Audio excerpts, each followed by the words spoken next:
All right, so back in the kitchen, and wanted to cover a little bit more, I guess, I don't know if it would be an advanced scale technique, but it's something that is definitely super helpful. And when we learned, it was like mind blown. And so we call this, or it's called, the reverse weight or scale method.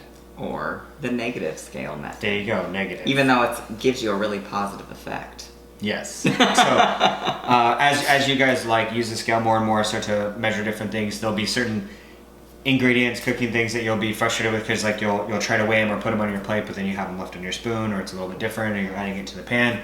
And so this helps with that, like peanut butter or any type of like spreadable thing, because you always end up with it on the like, you know, spoon or knife or whatever it is. So, and you want to lick the spoon. At least I do. So this allows you to be able to do that and account for the calories or the weight. Exactly. So peanut butter, that is one that I forgot, but that is a great one to utilize for.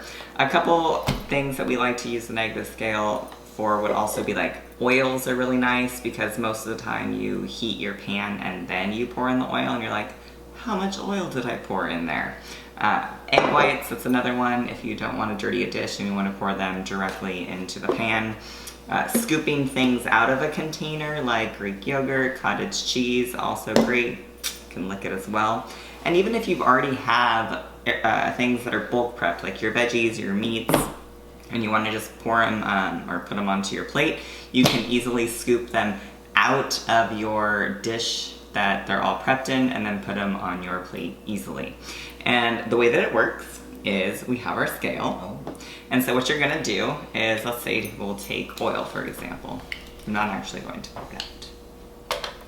So we put it on there and we're going to turn on the scale.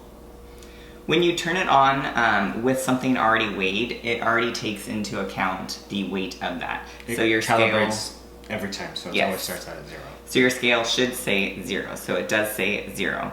Now when you go to measure it, what you do is you'll pour out a little oil. For the homies. Splash it for the homies. And then when you put it back on the scale, you'll see a negative number appear. But it'll be like negative 16 grams or however much you're looking for.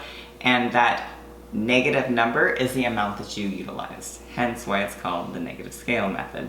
But it's a super easy way. Like I said, you can do it with anything that you want. Same thing, make sure that when you are using these things, you obviously take the lids off of them, put them on. You're going to zero it out, pour out or scoop out the amount that you want, and whatever is remaining on the scale is the amount that you utilized of that ingredient.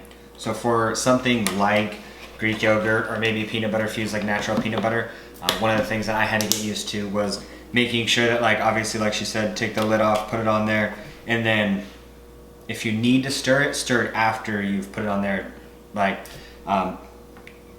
toward, I don't know, the past tense of that. Make sure that you zeroed out the scale before you've mixed it, because that allows you to be able to mix it, and then if anything is left on the spoon or whatever, like, you've accounted for it, and you can lick the spoon or do whatever it is that you want. Yeah, because there's a lot of peanut butters out there that have a ton of oil. Yeah, so you need to stir them. So it's like always best to like start with it on there, tear the scale, zero it out, then stir it, then you can... And then just put it in your mouth. Yeah. Or put it on the plate. But yeah, that is the negative scale method. Super, super useful. Do have fun with it. Explore. Once again, get friendly with that scale because it is your friend and it is a tool that you will be utilizing for quite some time. We've even done it, which is like snacking. It's like, oh, if I want a little bit of this, oh yeah, in there. And then basically we've just done like, it with an ice cream container. Just eat right out of there and like, oh, that's how much I have. Didn't have to dirty a dish. Exactly. And then it's just like, you know, you eat it and it's like, oh, cool, perfect. And then you could notate it or track it, and then it's beautiful. It is beautiful.